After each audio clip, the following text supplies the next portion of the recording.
Qual o papel da mulher em todo esse contexto de religião e espiritualidade?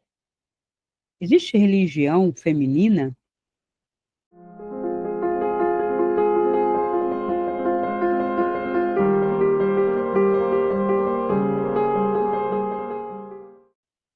Olá, pessoal.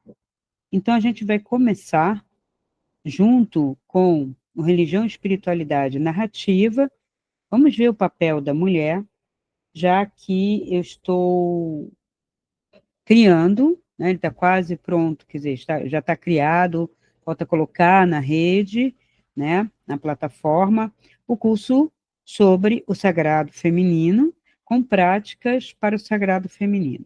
Hoje mais importante do que antes.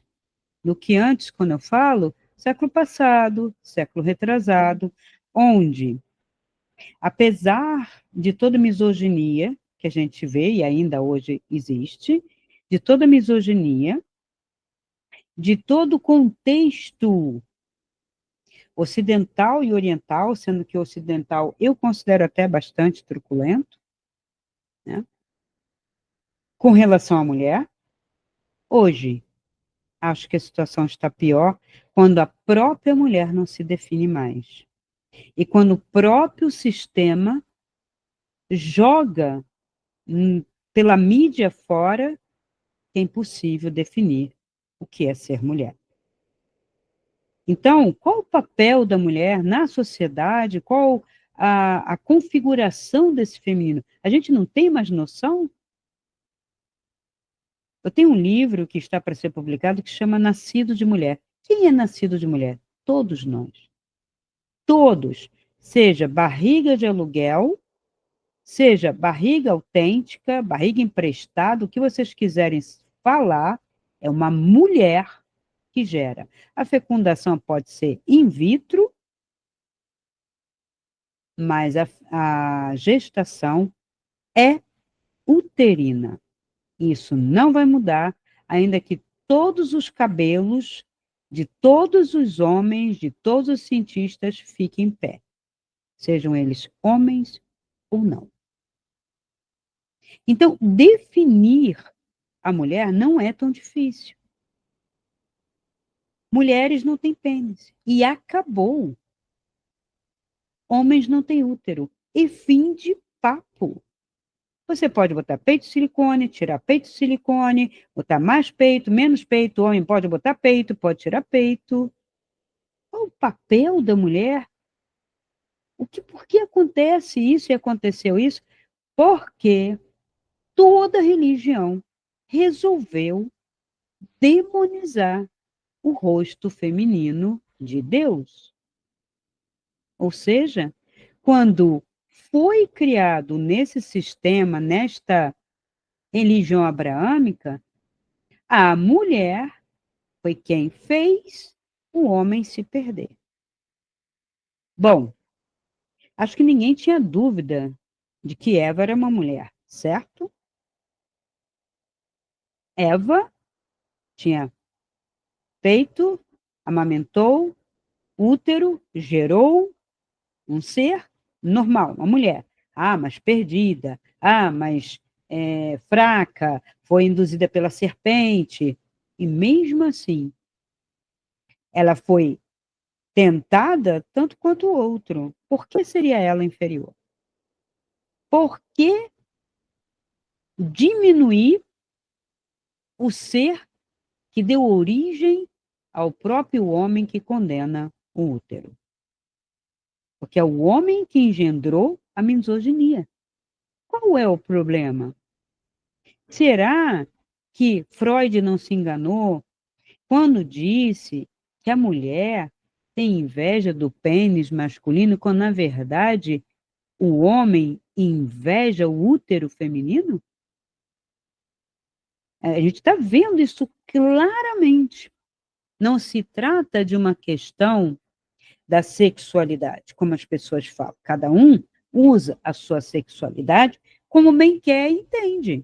Sim, mas o que querem esses homens?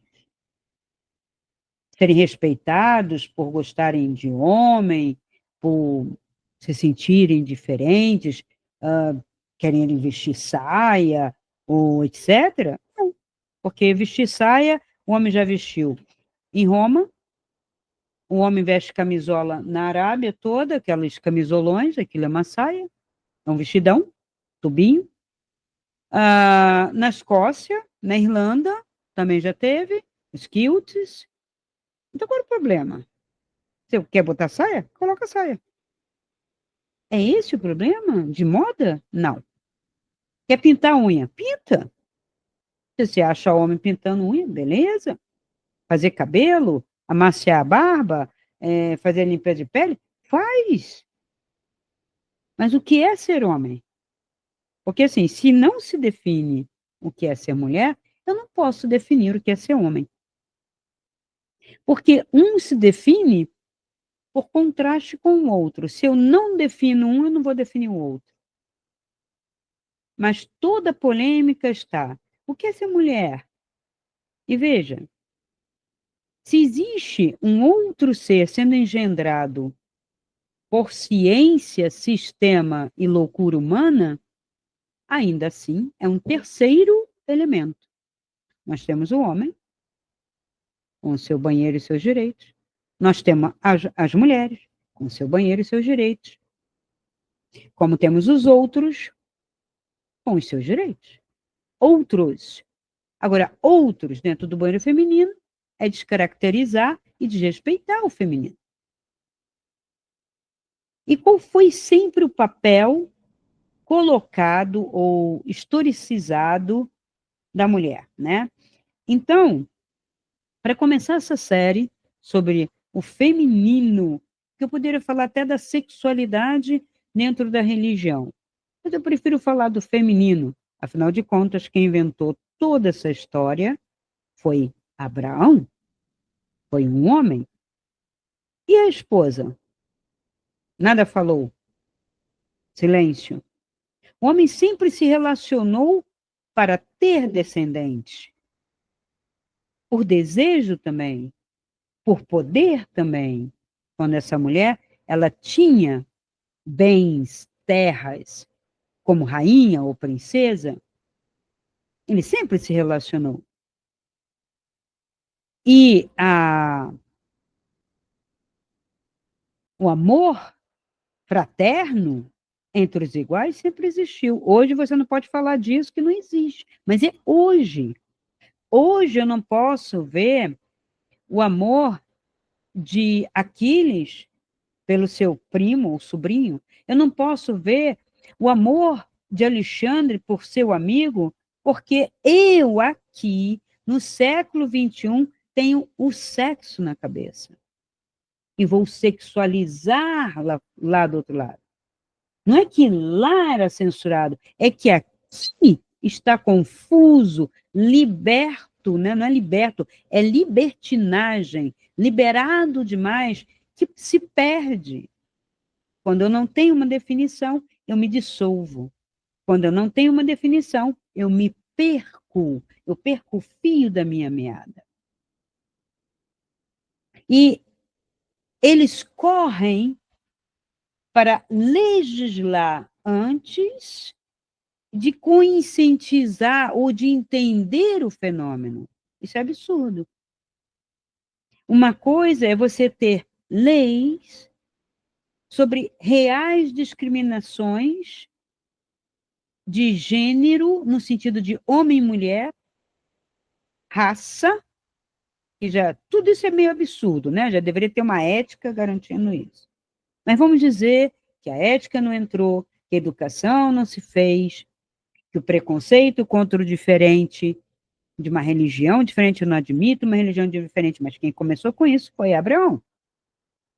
Adorarás somente um Deus, e todos os outros têm que ser condenados, têm que matar, porque é tudo ímpio, que é tudo isso. Quem começou foram eles. Essa religião monoteísta, de origem abraâmica, mosaica, é bélica. Não havia belicosidade no Egito nesse sentido. Não havia belicosidade entre os celtas, não havia belicosidade entre os babilônicos, não com relação a deuses. E hoje eu converso com pessoas muito estudadas que negam que é apenas mais uma mitologia. Só que é uma mitologia pobre, porque só tem um Deus. As outras mitologias têm deuses, têm hierarquias. O cristianismo, porque romano, misturou um pouco, aí tem os santos, né? Coloca anjos, mas o cru mesmo, né? O cru, que é o Islã e o judaísmo, é um só, não tem mais nada. Por isso fecha. Então, eu não tenho arte nesses lugares, eu não tenho música, tudo voltado para um só Deus, como se eu fazer música fosse sair do culto ao tal Deus único. Se eu fosse pintar algo, pintar a natureza, pintar um retrato, não posso. Estou fazendo ídolos. Será? Então, é bastante claro, mas ao mesmo tempo bastante complicado. Por quê? Por causa da legislação e porque quem senta em cima são homens. Homens com poder, homens que se dão poder. E o discurso feminino? Zero. Mas não é totalmente zero. Então, vou começar essa série falando sobre o feminino, trazendo um filme recente sobre Maria.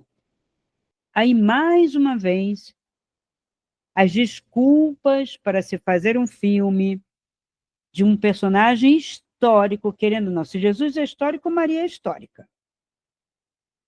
O professor lá, doutor em história, disse: Jesus é histórico, não se contesta. Beleza, se Jesus é histórico, não apareceu do nada. Então tem uma mãe, e essa mãe é histórica. Esse pai é histórico. É um casal histórico, é um pai e uma mãe histórica que geraram um filho que se tornou história. É ou não é? Eu vou lá ver Schopenhauer, tem um pai e tem uma mãe. Tem o Hegel, tem um pai e tem uma mãe. O Marx tem um pai e tem uma mãe. Tem um sogro que não suportava ele. E por aí vai. Então, eu posso ver a família de cada personagem histórico, porque ele não brota do nada de chocadeiras. Há uma mãe e há um pai. Há um fecundador e um gerador. Um ser gerador ou geratriz ou matriz, e é feminino e um masculino que fecunda, seja ele in loco ou in vitro. Gente, a gente tem que aprender a colocar as palavras no seu devido lugar, sem frufru, sendo clara,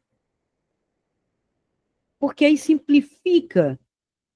Não tem que inventar teorias, porque aí complica e justamente parece que a coisa realmente é difícil, é complicada, e não é. Todas as outras coisas, para além da biologia, para além da ciência, porque isso é ciência, está dentro do sistema. Para além da biologia, para além da ciência, para além desse sistema, é narrativa que pode chegar à loucura. A loucura é uma narrativa, sem pé nem cabeça. E é o que a gente está vendo hoje a céu aberto. A incongruência, inconsistência, violência, loucura mesmo. E com toda a libertação, com toda a permissividade, o nível de violência só aumenta. Então, porque não é o caminho, não é esse. Então, o feminino, ele se define, sim. O rosto materno do divino que suprimiram o rosto materno. A companheira, ele não gerou sozinho. Mentiram para vocês. Sim, uma mentira antiga de suprimir o rosto feminino. No primeiro Gênesis, você tem lá a criação homem e mulher iguais. Provavelmente, esse Deus tinha sua companheira, como Zeus tinha Hera, como Odin tem Freia. assim por diante. Até no Oriente tem o masculino e o feminino, tudo quanto é lugar. Você vai lá, tem o masculino e o feminino, masculino e feminino. Em todo o panteão africano, masculino e feminino, masculino e feminino. Aí chega no Abraão, masculino. Tem uma doença aí, tem um problema aí. A misoginia é um problema, é um ódio à mulher, é uma rejeição à mulher, é uma rejeição ao útero que o gerou. Ele tem raiva de ter nascido, é isso? Ele rejeita, ele quer ter nascido de um homem? Incrível isso, não? Ou achou que brotou dos céus? Que é um dos traços da ufologia como religião. Só tem homem. Só tem homem. É o mesmo paradigma. E eles brotam. Parecem. Do nada. Semente.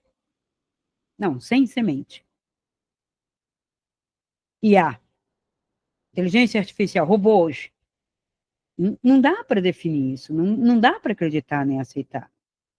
Eu vejo que o homem partido, homem, quando eu falo humanidade, dividida e partida, fragmentada dentro de si mesmo.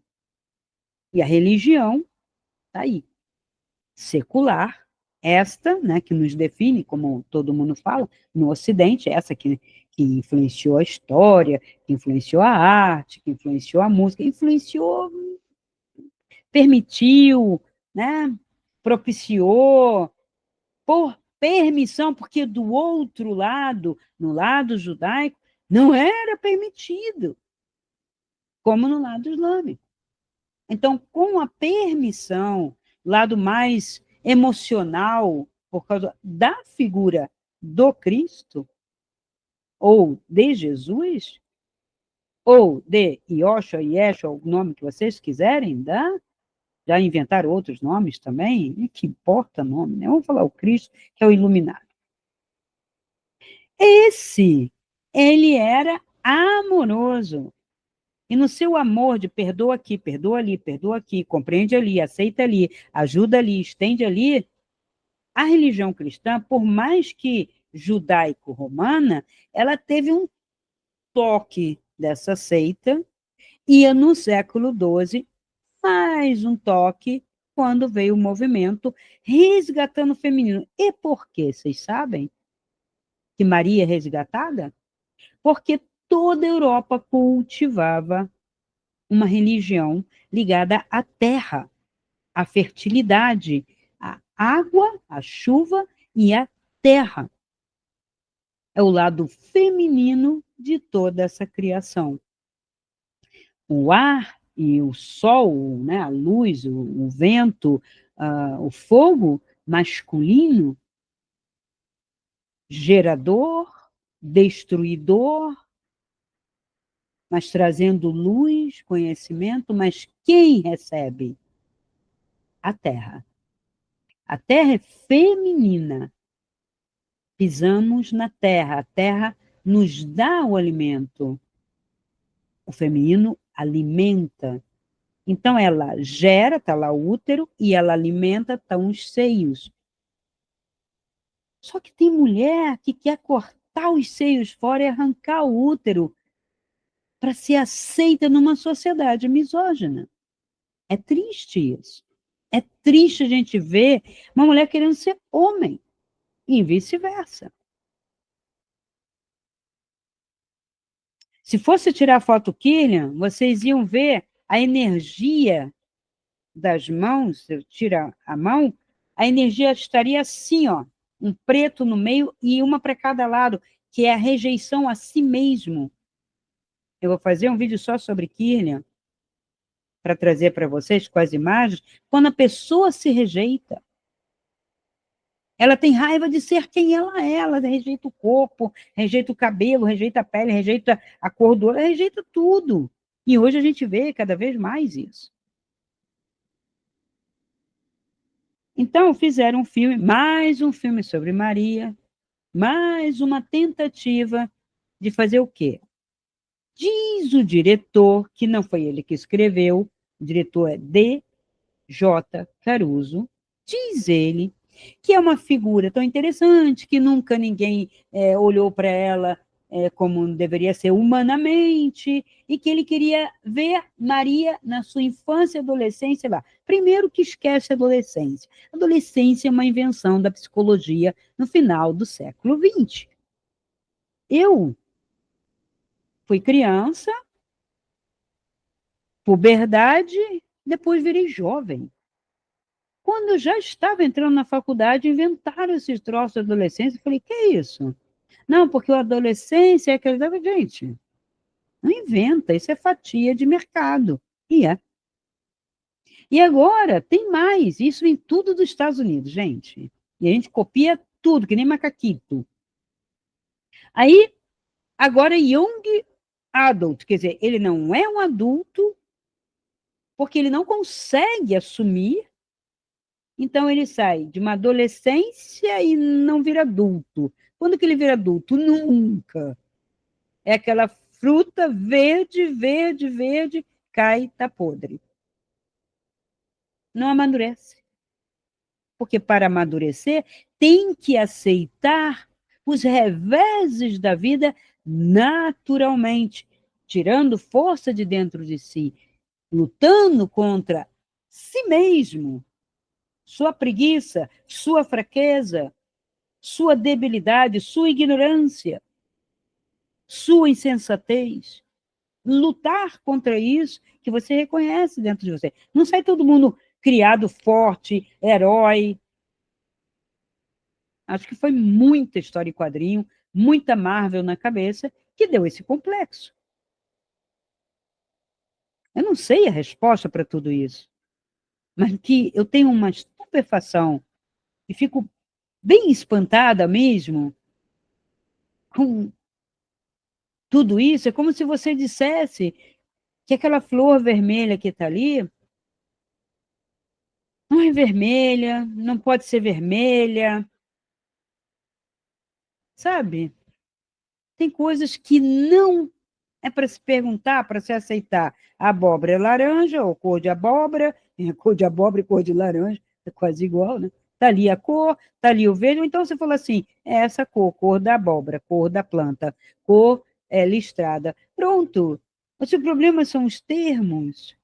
Os problemas são os termos ou o que as pessoas estão querendo inventar a roda. Se perderam. O racional se perdeu por falta de cultivo. Está pior que ratinho, sabe, na rodinha, que não para, num looping mental. E isso está virando coletivo. Então, vem as drogas, e das drogas vem mais loucura, e assim por diante. Então, esse Caruso diz que foi olhar para Maria. Mas para eu olhar Maria, naquele contexto, quando eu não tenho dados históricos pertinentes, porque eu não tenho dados históricos da infância do Cristo, nem da idade jovem dele, especula-se algumas coisas através de outras informações, e é outra coisa. Se eu quero fazer um olhar histórico, eu não posso pegar só a Bíblia. A Bíblia é um resumo permitido durante séculos do que você vai ler, porque eu destruí tudo em volta para você cultivar só isso aqui. Só que nunca foi suficiente. Naquela época, não era suficiente porque eu tinha que coibir. Depois, ficou mais ou menos assentado. Depois, voltou a ter a coibição. Porque logo em seguida veio um padre chamado Lutero e um outro chamado Calvino, que resolveram fazer reformas que não gostaram. No que abriu um pouco, não gosto, não quero. Fora uma série de decisões, né, numa tentativa de apertar no modelo único. Este modelo já está há mais de 2000 anos fadado à morte. Por que não libera neste sentido dos deuses? Porque aí não tem sentido. Aí não vai ter igreja, não vai ter catolicismo, não vai ter padre, não vai ter aqueles homens todo, aquele ritual todo, aquilo tudo. Está instituído. Quando eu falo instituído, é que a igreja é uma instituição principal, que é a mãe. Ela é a mãe. que gerou todas as outras modelos de cultivar isso que se chama cristianismo. Ela gerou os filhotes protestantes, ela gerou os filhotes anglicanos, ela gerou os filhotes anabatistas, os filhotes adventistas, os filhotes pentecostais, os filhotes não sei o quê, só que agora querem condenar a mãe. Eu falo com o evangélico, a igreja é a prostituta da Babilônia. Eu fico olhando. Prostituta. Prostituta tem a beça na Bíblia. Assim.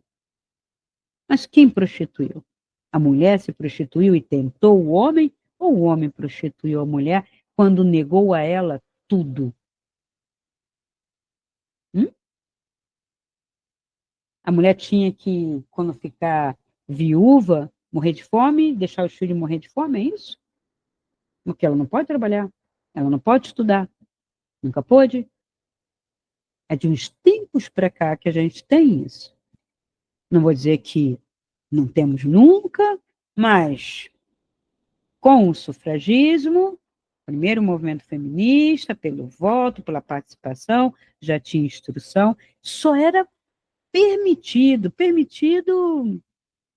não sei se é o termo, mas somente as mulheres que estavam numa posição de nobreza, de realeza, poderiam ter acesso, se quisessem, à arte, literatura, história, ao conhecimento.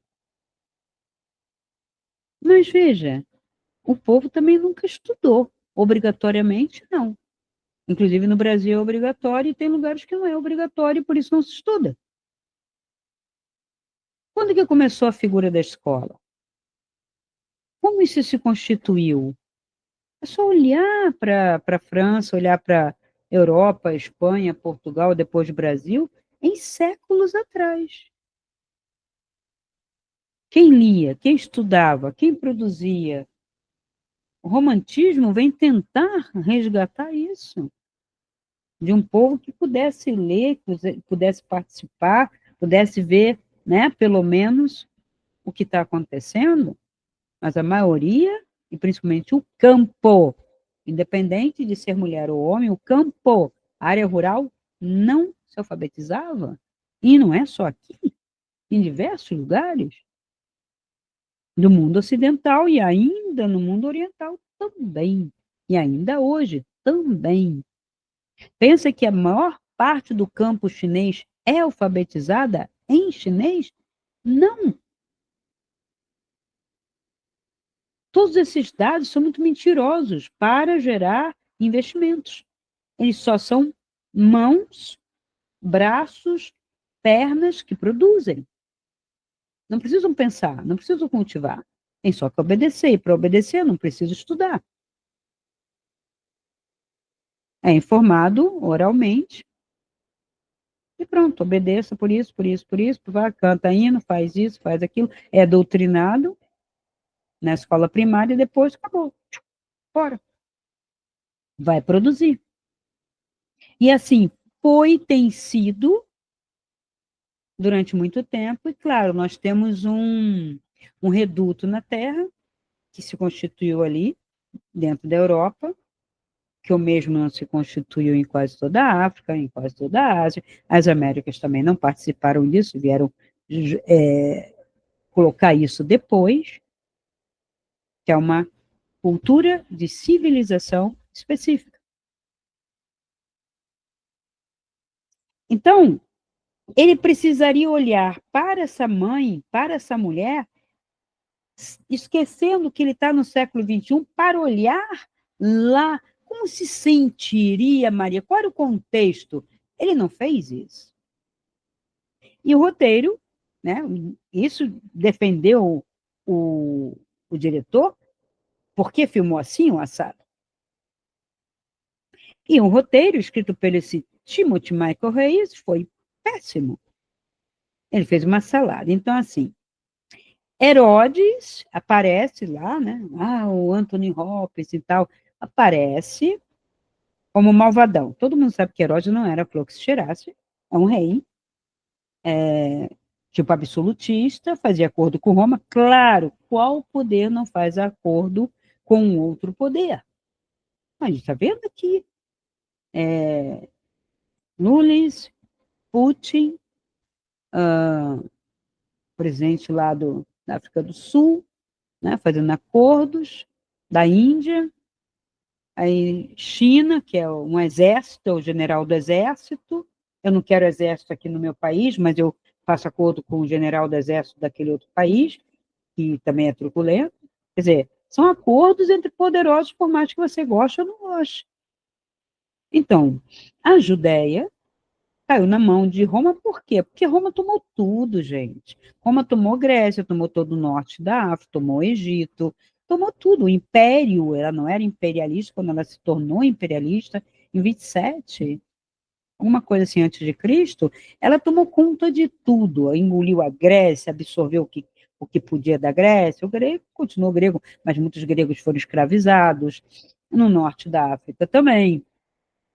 E ela engoliu aquela península toda que tinha um dia sido tomada por Moisés, nem por Moisés, né, pelo sucessor de Moisés, que tomou aquilo tudo, matando 7 nações, se enfiou ali, e ali vai ser o reduto do Javé, né, no monoteísmo abraâmico, vamos botar ali. Tinha um primeiro templo, tinha sido destruído, constrói-se o segundo templo. Até porque Abraão não era judeu. Porque isso é uma das coisas que ninguém fala. Historicamente, ele é de Ur, ele é caldeu. Um caldeu que resolveu abraçar aquele povo nômade semita, que são diversos, inclusive. Se fosse deixar, eram diversas nações. São. E nações que às vezes viram seitas.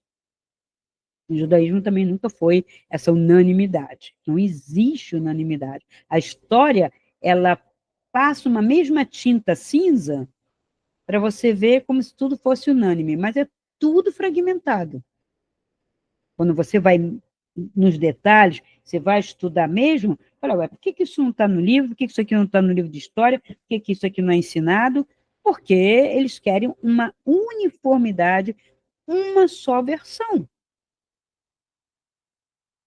Então, Herodes tinha acordo com Roma? Sim. O Sinédrio junto? Claro. Ele controlava o Sinédrio até certo ponto, mas era religiosamente controlado por causa da lei judaica. Por mais que ele fosse malvado, ele pagava todas as penas pelos seus pecados. Falar o Talmud, é que a pessoa vai consultar a Bíblia. A Bíblia não é tudo, você tem que consultar a Bíblia, a Torá, o Talmud, os outros textos, todos, são 20 volumes de comentários sobre o Talmud, fora a parte histórica. Aí o cara está com preguiça, vai lá, olha a Bíblia, olha um livro ou outro, vou no chat GPT, coloco alguma coisa e pronto, faço um filme. Só pode ser. Então, assim, Herodes tinha seu próprio exército, e no filme fica Marcelos. Quem é Marcelos? É um soldado romano. E o soldado romano ia cumprir uma ordem de Herodes? Não, não, simplesmente não. Então, assisti o filme e vi assim, congruência, incongruência, incongruência, e também não achei bonito, achei feiozão, e como mulher também achei horrível, que é, vai entender mal de parto assim, sendo homem. Um parto de cócoras não é um parto sofrido, dolorido. Isto é judaico, isto é para cooperar com o preconceito contra a mulher. Parirás com dor, se não parir de cócoras. Se você resolver parir deitadinha, como fazem, acabou. Bom, mas hoje pode fazer cesárea. Sim, também. O que a mulher tem? Cólica. E a cólica? Todo mês. É uma cólica mais forte? Sim, uma cólica mais forte. E falo como mulher que pariu 2. Então, eu sou diferente? Não, é que eu nunca aceitei esse preconceito. Tem mulheres que fazem escândalos. Conversei com uma amiga minha também, que teve 2 filhos, e ela falou que Cristina estava no hospital, tinha uma mulher que gritava para fazer um escândalo, para chamar atenção, e eu estava quase parindo, estava quieta. Quase que ela pariu no corredor. Porque ela já está acostumada com... A gente, mulher, já está acostumada com cólica todo mês, imagina. Todo mês, são 12 meses. Então, quando você vai ter filho, vamos dizer, com 30 anos, se você ficou menstruada com 12, no caso, eu fiquei com 10, mas com 12, você vê, são 18 anos que você conhece essa dor. Tem meses que é mais forte, tem meses que é menos, aí às vezes você come algumas coisas, tem uma feridinha e tal, que tem as cândidas, tem a acidez. A mulher entende do corpo dela, os médicos entendem. Olha, eu conheci N ginecologistas podres, podres. Não sei que medicina é essa que não ensina. Ele deve ver o útero, sei lá, como uma bolsa, não percebe, né, que se você come isto ou aquilo, inflama as relações, limpeza, e uma série de questões de particularidade que nenhum homem que se acha mulher entende nem vai entender. E vai bater, como eles fizeram, num banheiro feminino só acho que tem pinto. Isto é absurdo, mulher não tem pinto. E acabou. E se ela quiser, ela compra 10 pintos na sex shop. Quando eu falo, as pessoas falam, Cristina, você fala assim, muito simples, às vezes escancara. Gente, pior do que está. Pior do que as notícias que a gente escuta, o que a gente tem que ver. Então, tem que dizer, com todas as letras e vírgulas, o que estão fazendo algumas pessoas e outras tantas por inércia, por indiferença, não falam nada. Porque agora não pode falar. Como não? Né? Então, voltando ao filme, Herodes tinha exército, sim, não era romano, e na sua posição, ele influenciava fortemente a forma como ele lidava com essas questões militares e políticas. Ele tinha a maneira dele. Então, qual era a característica desse exército de Herodes? Soldados locais que ele recrutava, mercenários estrangeiros. Então, ele pegava aquelas figuras estranhas que eram loucas e secas por um sangue do outro, não importa quem, os que adoram matar, porque mercenário para mim é isso, o cara não está lutando por um ideal, não está lutando pela pátria, ele está lutando para matar uma pessoa que ele nem sabe. Então, ele tinha mercenários, como até hoje tem, e ele recrutava de que regiões? Da Idumeia, Samaria e até da Galileia. Também contratava da Trácia, Germânia e de outros lugares. Então, um pouquinho daqui, um pouquinho dali, aquela bagunça, botava alguém lá para regulamentar isso. Então, quando ele queria fazer a justiça dele, porque ele era rei, né, a parte real dele, não esquecendo que era uma teocracia. Por isso, ele não mandava no Sinédrio. E no filme, parece que Herodes faz e acontece no Sinédrio. Não tem dados históricos para isso. E depois eu vou pedir, sim, que o rapaz do Brasão das Armas, que eu prezo muito, muito justo, muito estudioso, melhor que muito professor com doutorado aí, em História, que vai numa fonte, porque discute, porque mostra, e não é achismo da sua cabeça. Eu gosto muito dele, do Brasão das Armas, então depois até tomara que ele faça, vou sugerir para ele, que ele mostre as impropriedades, mais uma vez, de um filme que vem com áreas de inocência. Não, eu só quis mostrar a infância, como é que foi lá de Maria e do Cristo. O filme ficou horroroso, tá? E tem mais imprecisão, né? Além dele ser um exército independente, ele se aliava a Roma, mas não substituía, nem Roma deixava ele controlar nada, né? Ele mantinha um relacionamento próximo com quem? Marco Antônio e Augusto, César Augusto, garantindo que apoio político e militar se fizesse necessário. Por quê? Porque haviam seitas. Os zelotes eram um deles. Era uma seita revolucionária que não admitia pagar imposto para Roma. Ele já pagava o dízimo para a sinagoga. E para que eu tenho que pagar esse imposto para Roma? Porque Roma dominou a sua terra. Então vamos fazer a independência, como nós já fomos um dia. Essa era a postura do revolucionário como um zelote. Mas não tinha só Zelote. Tinha um pessoal também que era a favor dos fariseus, outros que eram a favor dos saduceus, e tinha os seus partidos também, né? Então, como tinha muita revolta e muita dissidência, Herodes, então, mantinha tudo ali no braço forte. Só que Herodes era já um rei, não era nem imperador, ele era um rei muito perturbado mesmo, muito, sabe? Tem um perfil bem estranho, né, que a gente possa dizer, dentro da natureza humana.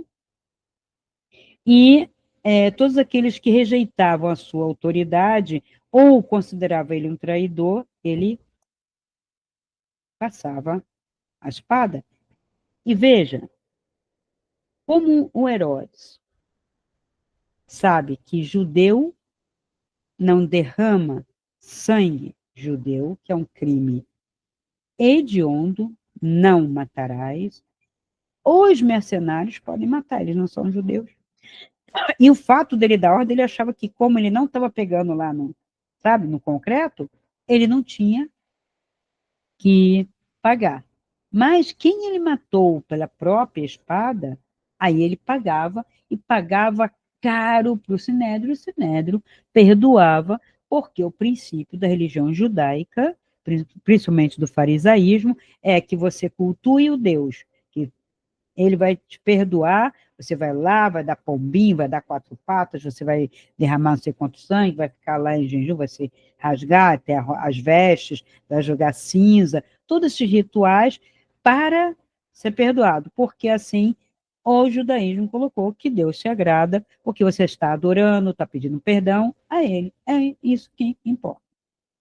Então, Herodes fazia isso quando era ele o criminoso. Mas, na maior parte das vezes, não era ele, era o exército mercenário. Então, assim, tanto é que os componentes judeus poderiam se abster de passar a espada, de um pegar, puxar, trazer, mas não passar a espada. Quem passava era o outro. Tá? Então, essa é uma das questões que ficou muito confusa, parecia que ele comandava um exército romano, eles chamam o seu comandante lá de Marcelos, fica meio dúbio, a roupa é romana, então vamos dizer que ele induziu, mas não deixou muito claro, mas o que você quer? Você quer deixar um filme dúbio? Não, ele quer justamente ver esse contexto, contextualizar. Então, contextualizar é trazer a história para o tema que você vai desenvolver. Muito bem.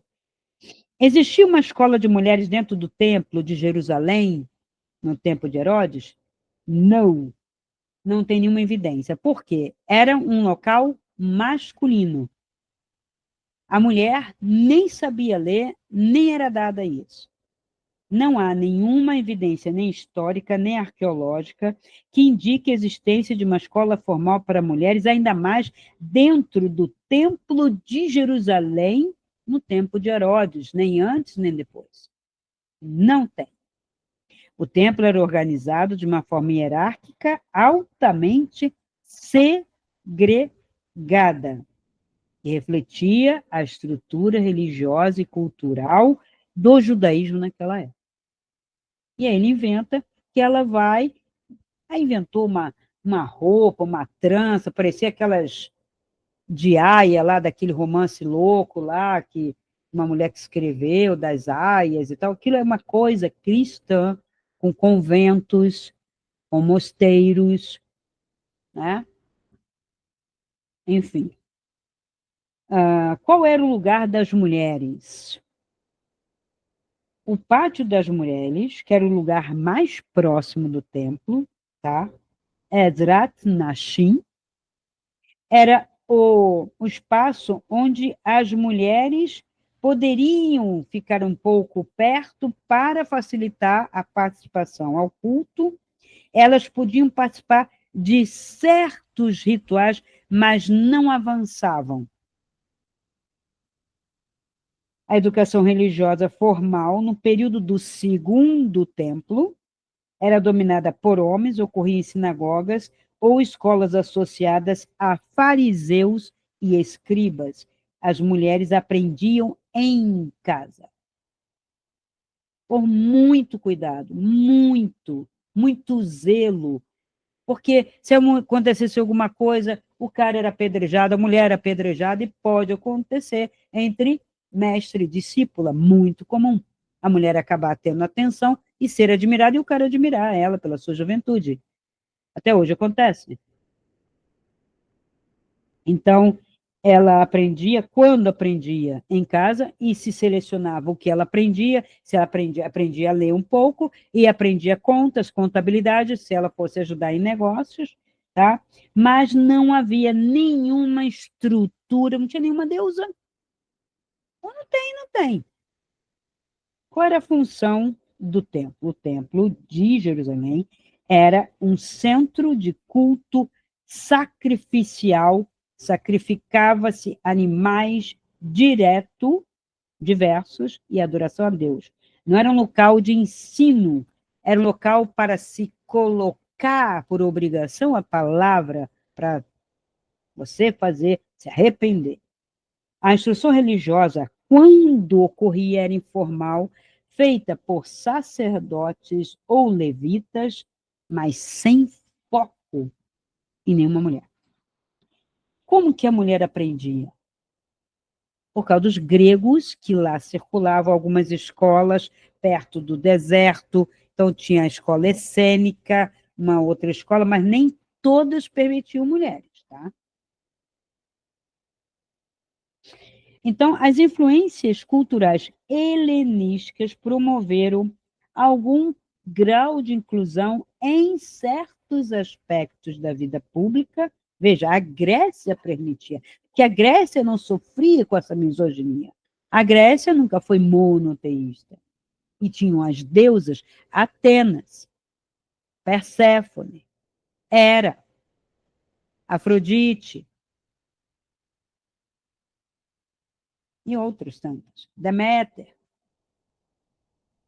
Então, eram deusas, tinham poderes, tinham a sua parte nessa participação da civilização humana, como arquétipo que seja, ou como participação religiosa de adoração. Então, a educação religiosa das mulheres era limitada e ocorria mais no ambiente familiar, e não há evidências de que nenhuma escola feminina funcionasse. Tá? Então, o grego introduziu alguma coisa, mas completamente fora do tempo, em algumas seitas e em alguns lugares.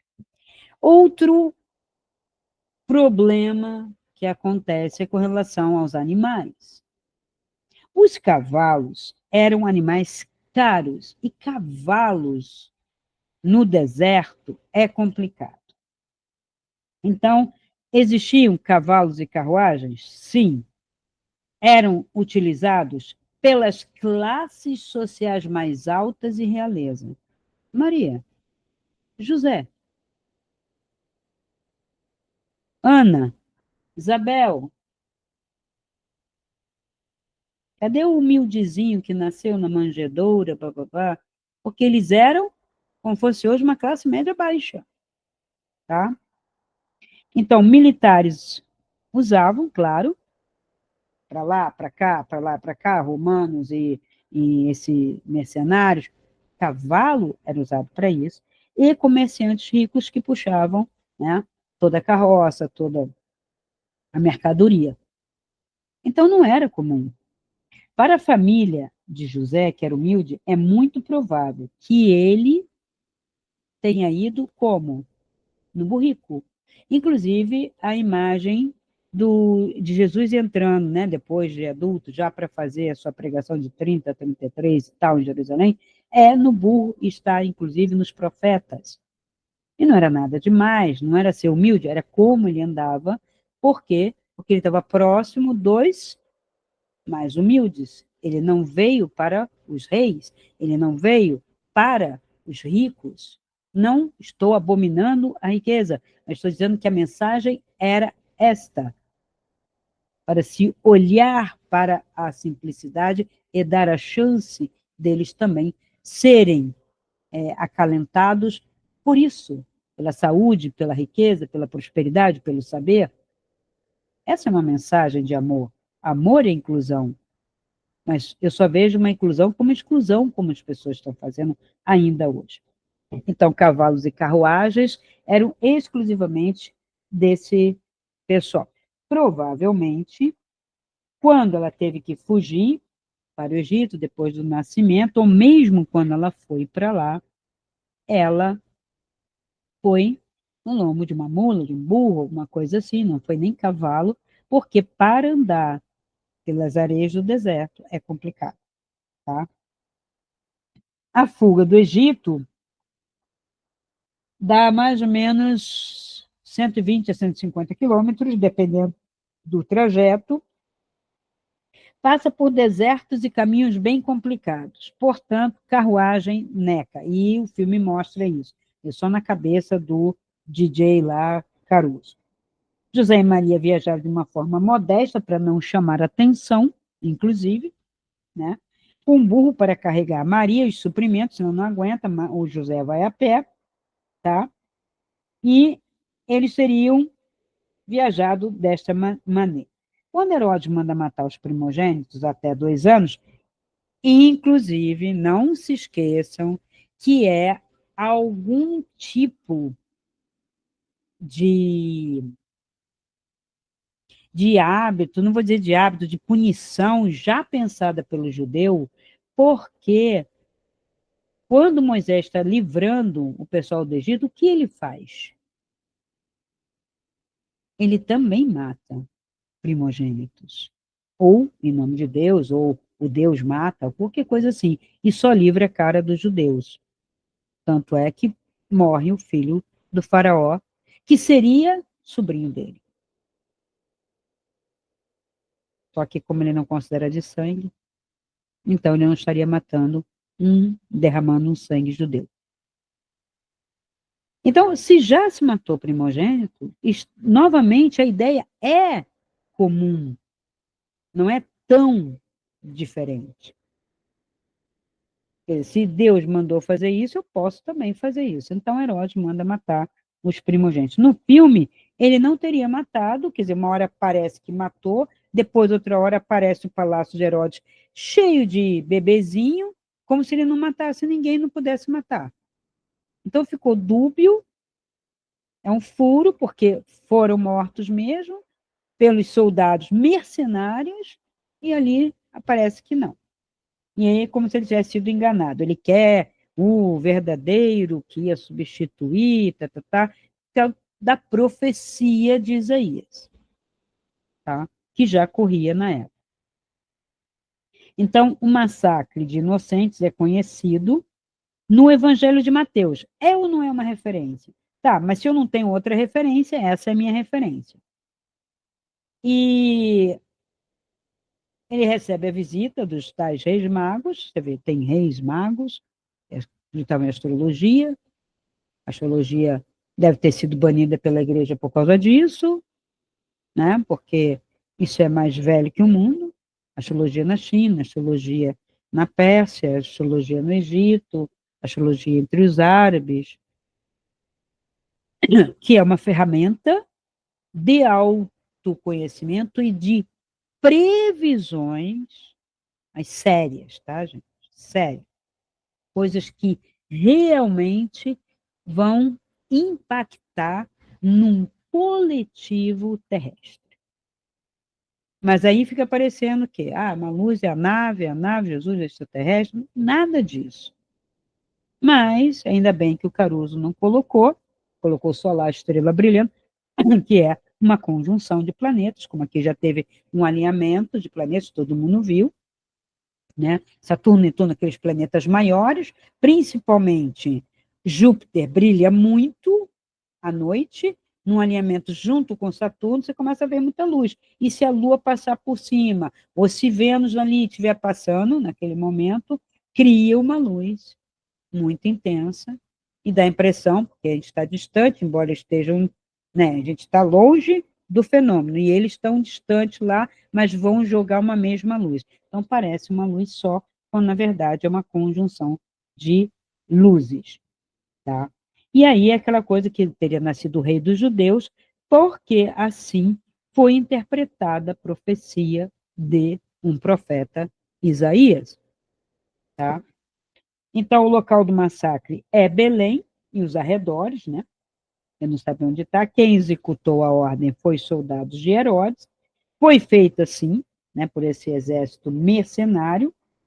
E vamos ver outro ponto, né?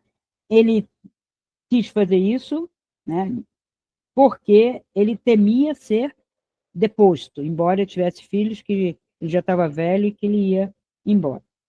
Tá. Existe um historiador muito famoso, Flávio Joséfo, né, judeu, que detalha muitos atos de crueldade de Herodes, tá? Mas não menciona o massacre de Belém. Para não incriminar, isso levou alguns estudiosos a questionar isso, mas a gente pode encontrar em outros textos, como no Talmud, por exemplo. Tá? Ele mata, no filme, uma das esposas dele, né? Ficou meio estranho, porque matou meio a sangue frio, do nada, né? Como se não tivesse nenhum sentido. O filme é assim, ele não agrada, não sei como teve gente, ótimo, ótimo, pela atuação da atriz novinha, Noah Cohen, será? Porque todo mundo quer ver. Há uma sede dos cristãos de verem o cristianismo retratado em filme, mas, gente, não fica legal. Tem coisas ali que... Bom, mas era a vida lá da infância, né? Tirando aquela parte lá da escola que não teve, uma das coisas também muito feias, muito ruins, é o tal do anjo Gabriel, gente. Que é aquilo? Aquilo mais parece o outro lá, que quando aparece cheira mosca, ou tem mosca, está sempre um barulho de mosca, que seria o Baal, né? Que é o rei, né, da mosca, e que não era o único, né? E que perturba. Então, ela teria a perturbação, isso ele endossa, né? Do cristianismo e do judaísmo, que é assim, o mal e o bem estão fora de você, tanto o Gabriel quanto o capeta estão fora de você, brigando os dois, e você ali pagando pato. Que é uma das coisas que eu desconstruo direto na religião. O mal e o bem estão dentro de você. Você escolhe. Mas aquele Gabriel, faça o meu favor. Gabriel é o da Anunciação, é o que aparece lá em Sodoma e Gomorra para avisar. O Gabriel é o mensageiro. Né? E quando o bicho pega, é ele que paga o pato também. E é o mesmo que vai ditar lá para o Maomé, é Gabriel. Talvez por isso tenha tanto nome de Maria no Alcorão. Porque Gabriel foi quem anunciou a Maria que ela ficaria grávida, que anunciou a Sara que ela ficaria grávida, que anunciou a Isabel que ela ficaria grávida, e por aí vai. Né?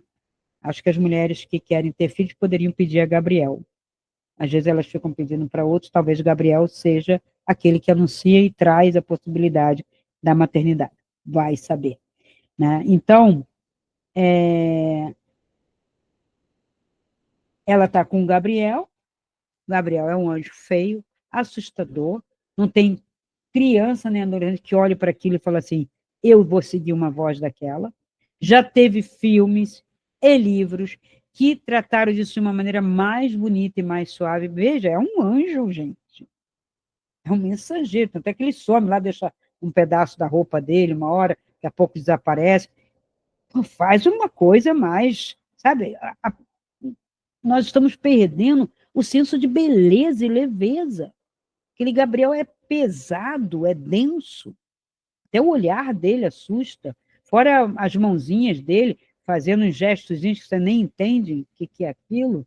Quer dizer, sai da cabeça do indivíduo e o cara coloca. Só que é uma massa de gente que tem uma imagem, que tem uma criação, que só vai ver o filme porque é cristão, que não é muçulmano que vai ver, não é judeu que vai ver. É cambada de cristão, ateu ou não ateu, mas que teve uma formação, né? Até bem pouco tempo. Nós temos número razoável de cristãos confessos, dá pelo menos 2 bilhões, contra 1 bilhão de não sei o quê, mas é que, né, isso contando as denominações. E as esposas dele, né, eu peguei aqui, claro que ele só podia se... Herodes teve cerca de 10 esposas. Tem uma, mata. Tem outra, morre. Tem outra... Por quê? Porque ele queria ter renome cada vez maior. Então, a sua primeira esposa era Doris, ele teve o Antípatro, depois a Mariane, que era filha do sumo sacerdote, ó, para ficar assim com a igreja lá da sinagoga.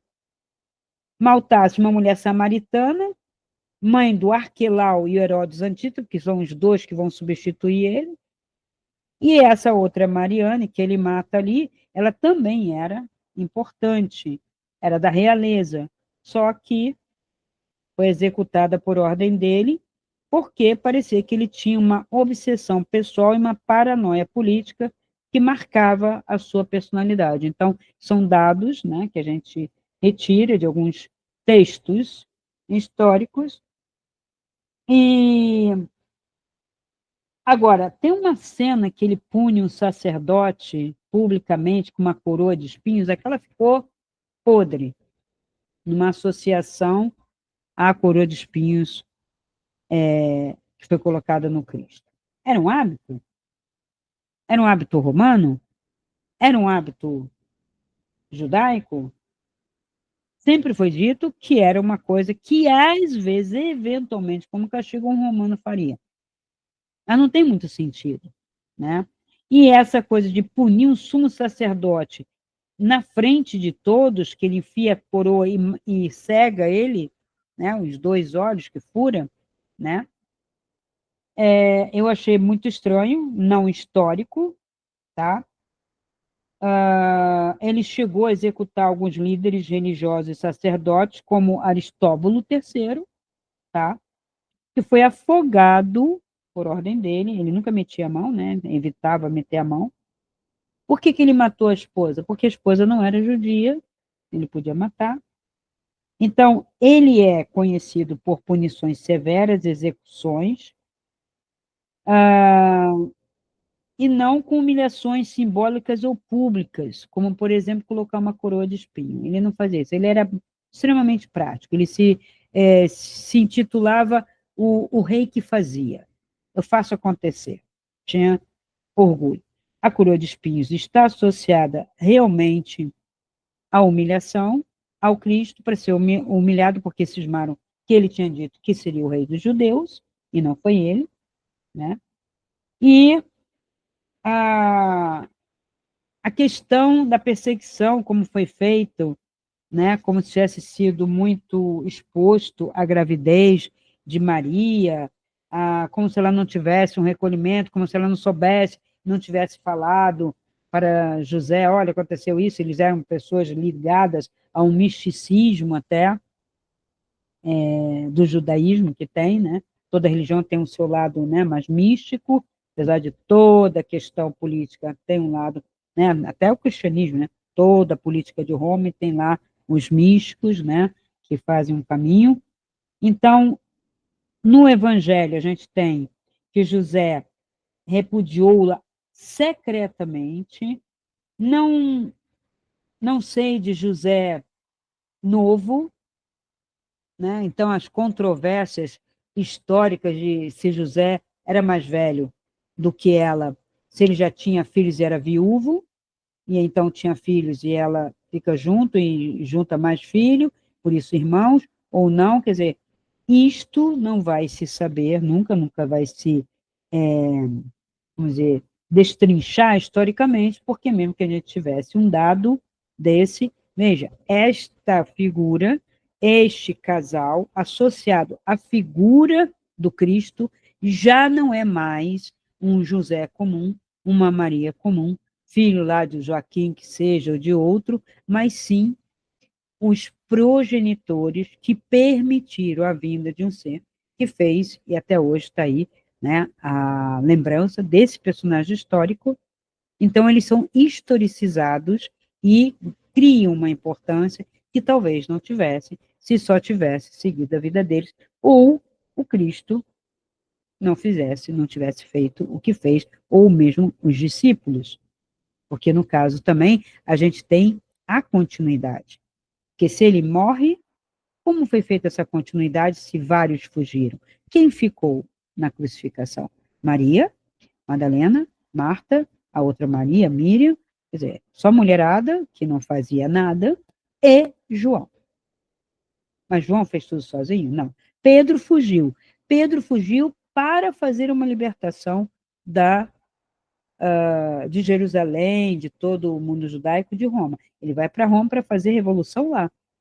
Tiago já foge para outro lugar, né? Já vai para a França, não sei o que lá, João também. Quer dizer, eles se espalham por ali porque ficar ali é arriscado por ser discípulo daquele que foi condenado e estava sendo odiado insuportavelmente, e isso está também no Talmud, o processo, e que realmente o Sinédrio não suportava, porque muito bateram de frente. E tem uma carta de Pilatos para Tibério, na época da confusão, justamente tentando saber o que eu faço e tal, não tenho o que acusar, ele é de uma seita, ele parece um profeta. Essa carta é muito interessante, depois eu posso trazer para vocês, para a gente ler e interpretar aqui, porque através dessa carta você vê que Pilatos, que apesar de ser romano, ele tinha que colocar a paz, ele era governador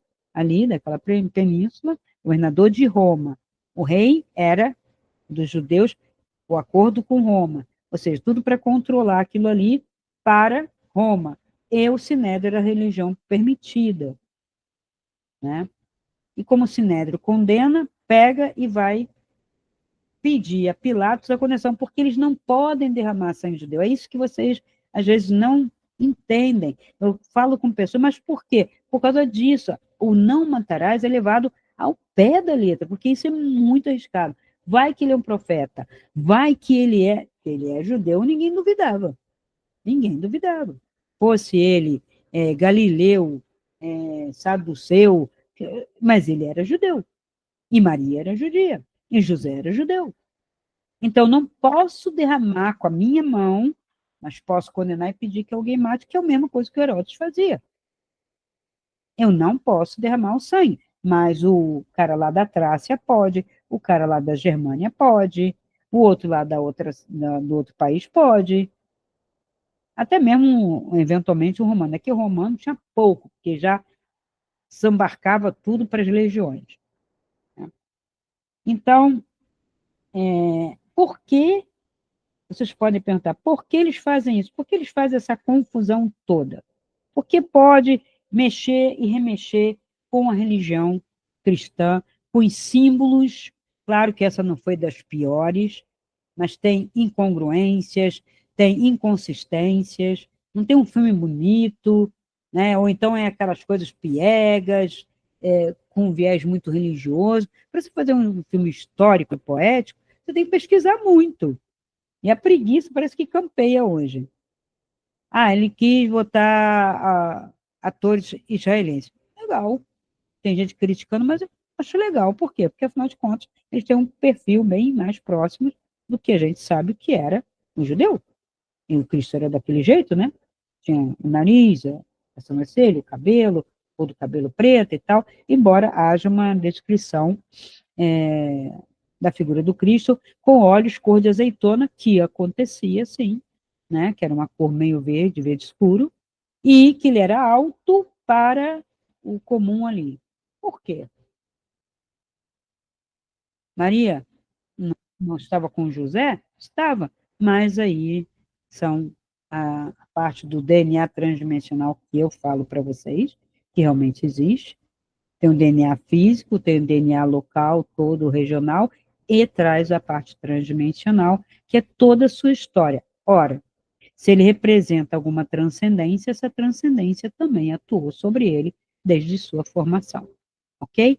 Mas eu vou encerrar aqui, porque a minha ideia é trabalhar o feminino, a gente realmente conhecer o feminino, é bom conhecer as deusas, eu quero depois trazer isso para vocês, né, esse arquétipo feminino, que é tripa, né, dividido, mas as 3 faces do feminino, né, que é a sábia anciã, que é a mãe provedora e que é a jovem sedutora, as 3 estão compondo a personalidade feminina. Então, toda vez que você nasce como mulher, você tem esse componente, e assim, toda mulher consegue aceitar e conceber que teve encarnações masculinas e que agora voltou mulher, então 2, 3 mulheres, e nem não sei quantas como homem, e os homens não, só nasceram homens.